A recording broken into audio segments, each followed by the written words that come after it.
Full ಯಾರು ಒಟ್ಟಿಗೆ ಅಂತ ಎಲ್ಲ ಒಟ್ಟಿಗೆ ಸ್ಪಷ್ಟವಾಗಿ ನನಗೆ ಅರ್ಥವಾಯಿತು. ಆ ಕಾರಣಕ್ಕಾಗಿ ಕೇಳ್ತಿದ್ದೆ, ಯಾರಿನ ಕಷ್ಟವಂತೂ ಹೇಳದಲ್ಲ.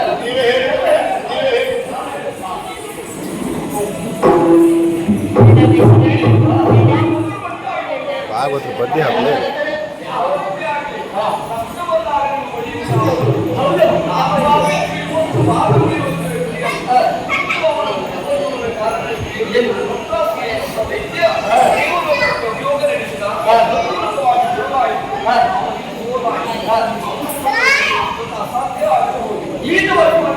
ಈ ಕುರಿತಾಗಿ ತುಂಬ್ರಿ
ಹೋಗಿ ಮರವು ಒಂದು ಲೋಹವು ವನ ಪ್ರದೇಶವಲ್ಲ ದೇವಾಂಶವು ಸಮುದ್ರ ಸಂಗಮದ ದಿನ ಸಾಯಬೇಕು ಎಂದು ಸರಿಮಾನವನ್ನು ಪಡೆದಿದ್ದಾರೆ.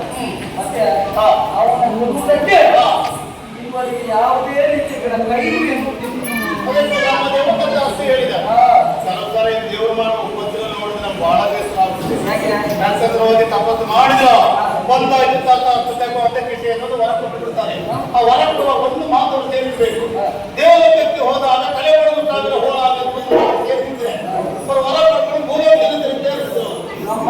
ನಮ್ಮ ನೀನಾದತೆ ಹೋದಂತಾದ್ರೆ ಮಾತನಾಡ್ತೇವೆ. ಅದೆಲ್ಲ ಹೇಳಿದ್ರೆ ಯಾವುದೇ ಕೇಳಿ ಸನ್ನಾರ್ಥಿಯನ್ನು ಮೊದಲು ದೇವಲೋಕಕ್ಕೆ ಮಾಡಿದ ಕಾಲಿಗೆ ಬೇಡ ಕಾಲಿಟ್ಟು ತಲೆ ಹೊಡೆದಾದ್ರೆ ಹೋರಾಗ ಅಂತ ಹೇಳಿದ್ರೆ ಇಷ್ಟೆಲ್ಲ ಉಪದ್ರ ಇತ್ತ.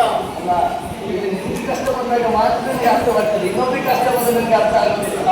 ಈಗ ಇನ್ನೊಬ್ಬರಿಗೆ ವ್ಯಕ್ತಿ ಯಾಕಿಂತ ಪ್ರಸಂಗವಾಗಲ್ಲ. ಈ ಪ್ರಸಂಗ ಆಗಿ ಕಾರಣ ನೀನೆ, ಇರುಕೊಂಡು ಇಟ್ಟಿದ್ದೆ ನೀನೆ. ನಾನಲ್ಲ ನಾನಲ್ವೇ ಎಲ್ಲ ಓದ್ಕೊಳ್ಳುವುದಿಲ್ಲ ಅಷ್ಟೇ. ಈಗ ಕಷ್ಟವನ್ನು ಪರಿಹಾರ ಮಾಡುವುದೇ ಅವನನ್ನು ಕೊಲ್ಲಬೇಕಂತ ಅಂದ್ರೆ ಆಯುಧವೇ. ಆಯುಧ ಹೇಗೆ ಈಗ ನೀವು ನೇರವಾಗಿ ಚೂಡಿಗಳಲ್ಲಿ ಹೋಗಿ ಹೌದಪ್ಪ ಹೋಗಿ ಅವರಲ್ಲಿ ಇಲ್ಲಿ ನಡೆದಿರುವಂತಹ ಸಮಕ್ಷಮ ವಿಚಾರವನ್ನು ಹೊರಪಾದವನ್ನು ನೀಡಬೇಕು, ಬೇಡಿಕೊಳ್ಳಬೇಕು. ಆಮೇಲೆ ಅವರು ಬೆನ್ನ ಮೂಲೆ ನಿರ್ಮಿಸಲ್ಪಟ್ಟಿರುವಂತಹ ಅವರು ಕೊಡ್ಬೇಕು. ಈ ಬೇಡಿಕೊಳ್ಳಬೇಕು ನಮಗಾಗಿ ಅವ್ರು ಪ್ರಾಣ ಬಿಡ್ಬೇಕಾ ಕೇಳಿಕೊಳ್ಬೇಕು. ಮಾತಿಗೆ ಮತ್ತೊಂದು ಮಾತಾಡುವ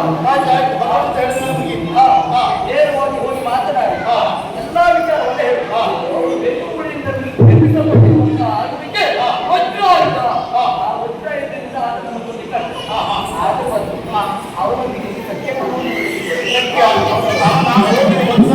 ಮುಂದಿದ್ದಾನೆ. ಇನ್ನು ಮತ್ತೆ ಹೋದ್ರೆ ನಮ್ಮನ್ನು ಎಲ್ಲರೂ ಪರಿವಾರ ಹಾಗೆಲ್ಲ ಮಾಡಿಲ್ಲ. ಅವರಿಂದ ಸತ್ಯತನ ಮಾಡಿಕೊಂಡು ಈಗ ಅನುಸರಿಸಿಲ್ಲ ನನಗೆ ಬೆಂಕರ ವಚನ ಆಗಿದೆ. ನೀನು ಅಪಾಯ ಸೂಚನೆ ಹಾಕೋದು ಕಂಡ್ರೆ ಪ್ರಪಂಚ ಬರಬೇಕು. ಅವನು ಮುಂದಿನ ಮಂಚದ ಸ್ಥಿತಿ ಬರಬೇಕು. ಪ್ರತ್ಯಕ್ಷವಾಗಿ ನೀನು ಪರೋಕ್ಷವಾಗಿ ನಾನು